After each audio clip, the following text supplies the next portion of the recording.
Ek en Pippa is besig met 'n unieke uitreik van ons huis in Hermanus tot in Zambia en dan deur Namibië terug huis toe.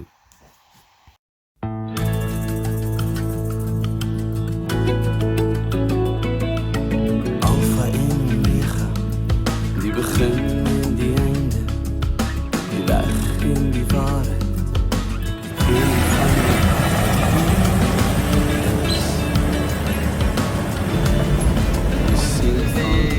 Die laaste 48 kilometer in Zambia, wat ons het. Nou, wat ek en Pippa nou sal sê, was 'n uitstekende, vrugtevolle besoek in Zambia. Bo verwagting. En vanoggend het ons nou vir Adrian en Liesel gegroet en ons laaste koffie by hulle gedrink en 'n wonderlike fellowship tyd weer gehad. Wat jy nou net weet, Jesus was regtig in beheer van hierdie hele saak en dit was soos 'n strikkie wat op die pakkie gesit was. En ons is baie opgewonde oor wat ons beleef het en opgewonde ook oor wat dit behels ook vorentoe. Die werk van die Here. Nou ja, hier gaan ons nou, hier ry ons uit Zambia uit. No man's land, strictly speaking.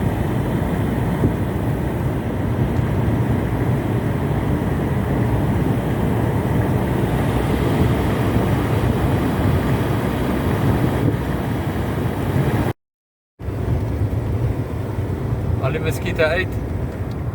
Ons is nou amptelik in die Republiek van Namibië.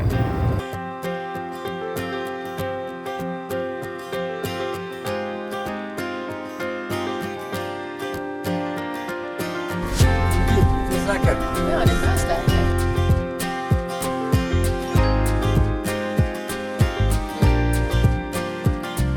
Asa, jy ry nou saam met my op 'n unieke manier. Die pad waarop ons ry, soos jy nou op ons dashcam sien, lyk so. Lekker vroeg in die oggend. Ek en Pippa sit vanoggend by die vuurtjie en ons het 'n koffietjie gemaak. Nou praat ons oor 'n paar goed in ons harte. En hierdie volgende onderwerp kom toe uit, so jy moet nou maar vir my, jy moet invul, hoor. Okay. Jy, alright.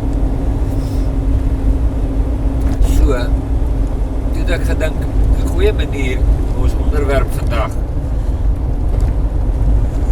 met jou te deel is om te sê, wat is die verskil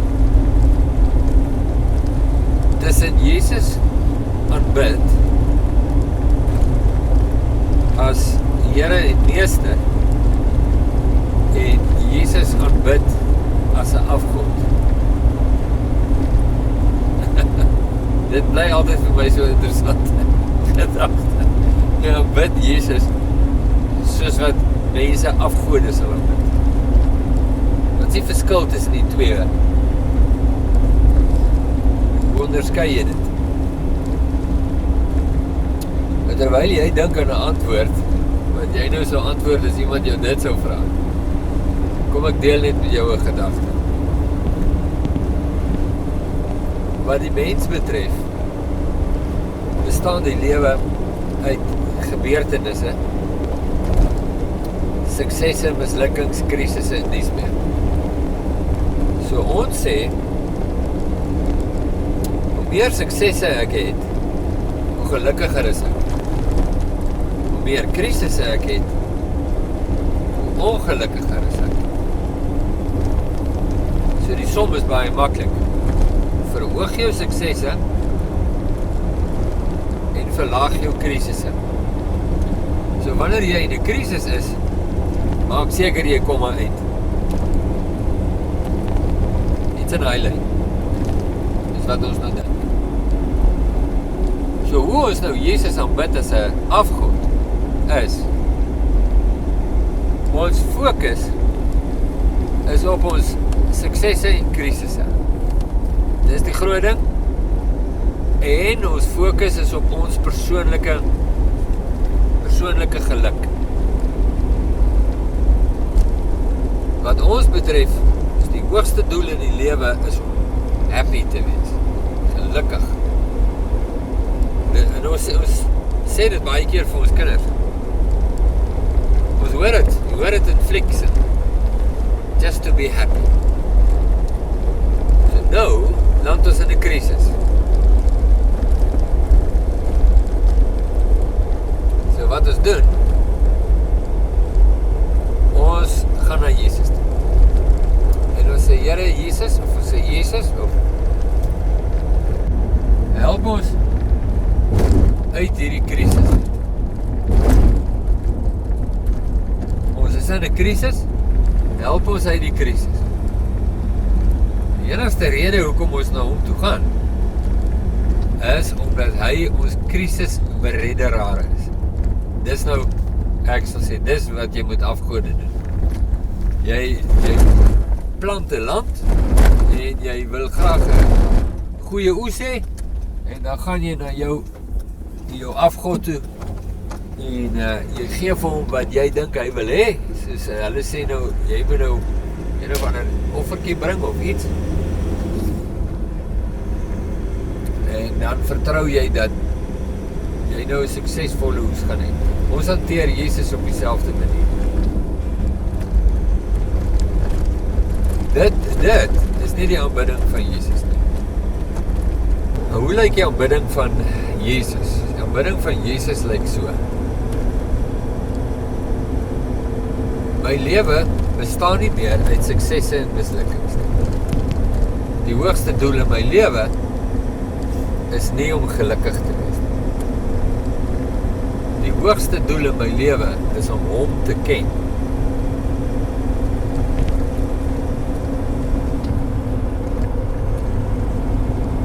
Om te ken en om hom gehoorsaam te wees. So wanneer ek in 'n krisis kom, gaan ek na Jesus toe. En ek sê, Here Jesus, waar is U in hierdie saak? En wat sê U oor hierdie saak? Want my grootste vreugde is om Jesus te leer ken en onder sy beheer te wees. Maak nie saak wat die omstandighede is. Ek wil weet, wie is Jesus en wat sê Jesus? Hoekom wil ek weet wat hy sê? Want ek wil seker maak, ek bring myself onder die beheer van Christus Jesus. Want onder die beheer van Christus is daar nie net vir my vreugde van die lewe nie, maar dis ook die plek waar ek Jesus leer ken. En hoe meer ek Jesus leer ken, hoe groter is my vryheid. Al is ek in 'n krisis. Daar's vir die aanbidder van Jesus niks groter, niks waardevoller as om te weet, hy staan volkome onder die beheer van sy meester. So kom ons vat 'n krisis situasie. Ek kom in 'n krisis. En ek gaan na Jesus toe. En ek sê, Here Jesus, waar is U in hierdie situasie en wat sê U? Nou hoor ek Jesus sê, hy gaan met my deur hierdie krisis stap. Hy gaan nie my uit hierdie krisis verlos nie. Hy gaan met my deur dit stap. So ek weet, ek gaan nie uitkom sê van hierdie krisis nie. Ek is in hom. Maar my vreugde lê nie in die uitkoms van die krisis nie. My vreugde lê in die feit dat ek Jesus leer ken en dat ek myself onder sy beheer plaas. Dit is die aanbidding van Jesus. Nou, daar's 'n paar voorbeelde wat ek jou uit die Bybel kan gee, om dit net vas te maak in jou eie hart, want miskien wonder jy oor hierdie woord, of dit nou so waar. Maar dit is so anders as wat 'n mens hoor, in populêre prediking self. Eerste een. Ek gryp nou sommer net 'n voorbeeld. Daar's baie. So kom ons vat Josef. Josef bevind homself in 'n krisis. Hy word verkoop deur sy eie broers. Gaan God hom verlos. Gaan hy die karavaan met die Ismaeliete, gaan hy hulle stop en sê, hey, Maar nie dit doen nie. En vir Josef vrylaat. Nee. Josef word verkoop aan Potifar. Hy werk as 'n slaaf van Potifar se huis. Gaan God hom verlos daar? Nee. Hy word onregverdig in die tronk gegooi. Gaan God 'n wonderwerk laat plaasvind en hom uitbring uit die tronke? Antwoord: nee. Hy lê die drome uit onder die leiding van die Heilige Gees. Lê hy die drome uit van hy 2 medegevangenes van hom. En hulle beloof hulle gaan hom onthou wanneer hulle voor Farao kom. En toe vergeet hulle hom daar vir nog 2 jaar. Gaan God dit verander? Nee. So waar's Josef se vreugde? Hippie boera. Hy is verkoop as 'n slaaf. Nee. Sy vreugde is nie in die uitkoms van sy krisis nie. Is dit vir hom moeilik en swaar? Kyk die klomp op jare. Ja. Jy sê Kees is sy vriende.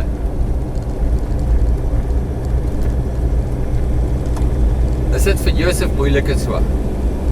Ja. Hy ly. Voel hy eensaam? Ja.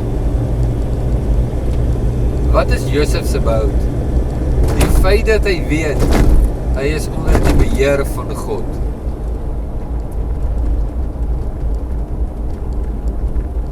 Dis al wat hy het. En daarin lê sy uitkoms. Is dit nie kosbaar nie? Ons is nou hier by 'n polisiestop. En dis 'n klomp rooi bokke in die pad. Dis wat ek van Namibië in Botswana hou. Kyk hierdie mooi ramp daar. Ja, regtig. Goodness me.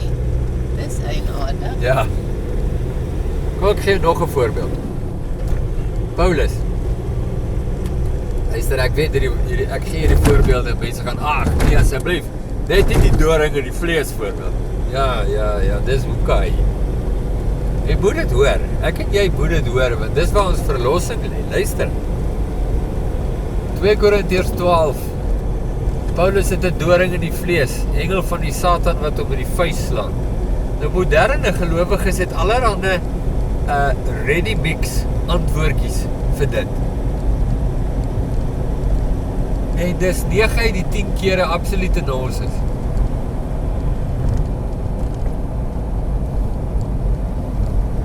Nog rooi bokke. Paulus gaan na Jesus toe met sy krisis. Kan jy met jou krisis na Jesus toe gaan? Natuurlijk. Maar dis hoekom jy met jou krisis na Jesus toe gaan, wat gewoonlik jou onderskeid is. Paulus gaan na Jesus toe met sy krisis. En wat hy vra, Here Jesus, verlos my asseblief van hierdie krisis. Heeltemal normaal, niks snaaks daarin. Maar dan sê Jesus vir hom, nee. Paulus gaan nog 3 keer. Wel, altesaam 3 keer. En Jesus sê elke keer nee. Paulus nee. Ek gaan jou nie hiervan verlos nie.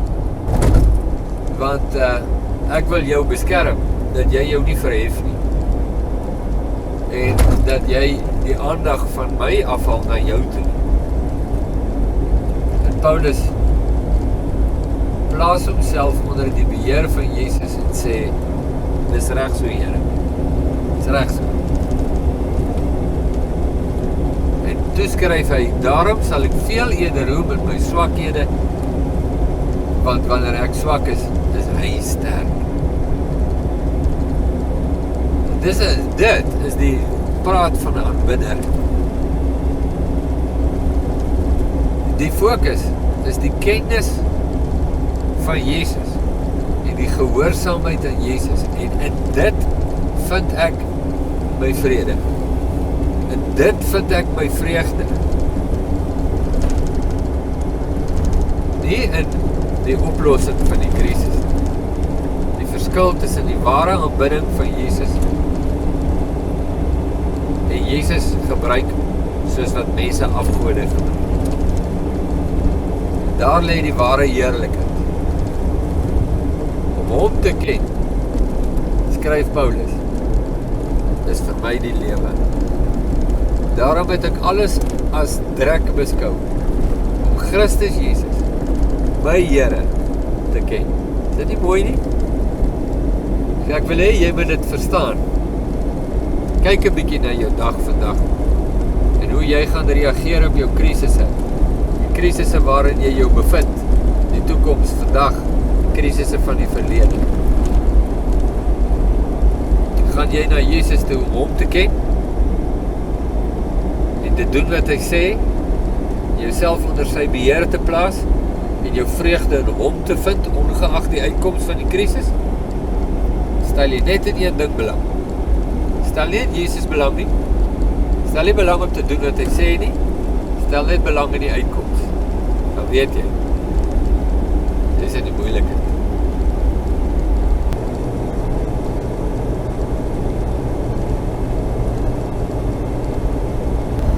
Ek dink nou, terwyl jy het praat, oor die feit dat mense wat afgode aanbid, hulle verwag net die uitkoms.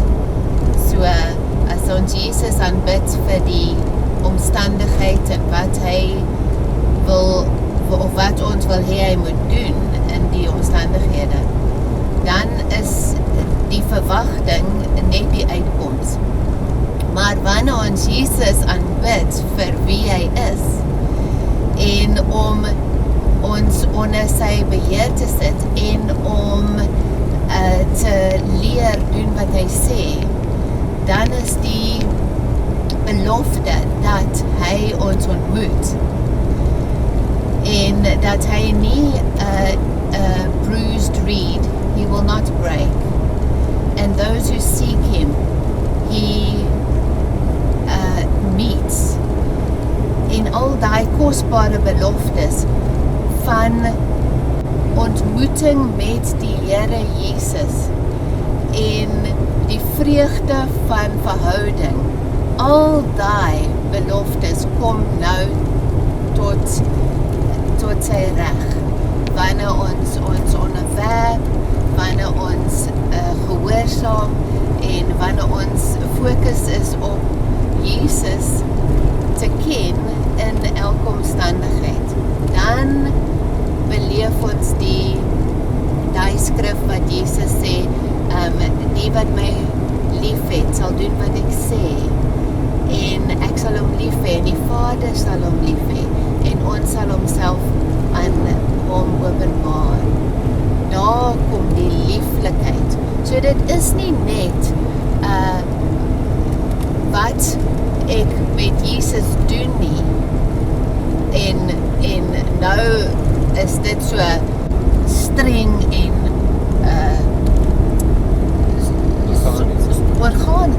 wat sê jy? En meganies nie.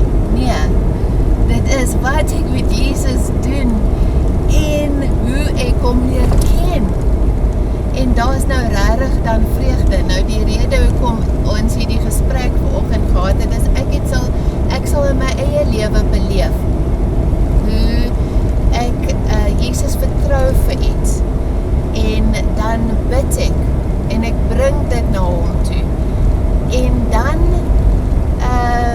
vra Jesus my om iets te doen, en ek doen dit, en dan sal ek sien in my hart, moet ek so waak, dat ek my fokus dan op die oplossing sit, in plaas van om op Jesus en die kennis van Jesus te sit. En wanneer ek daai skuif net weer terug sit, want ek dink dis die normale verloop van die vlees, is om die oplossing te gee. Maar as ons heeltyd net onsself terugtrek na die regte fokus, dan beleef ek die vreugde en die heerlikheid van die Here Jesus in my verhouding met hom.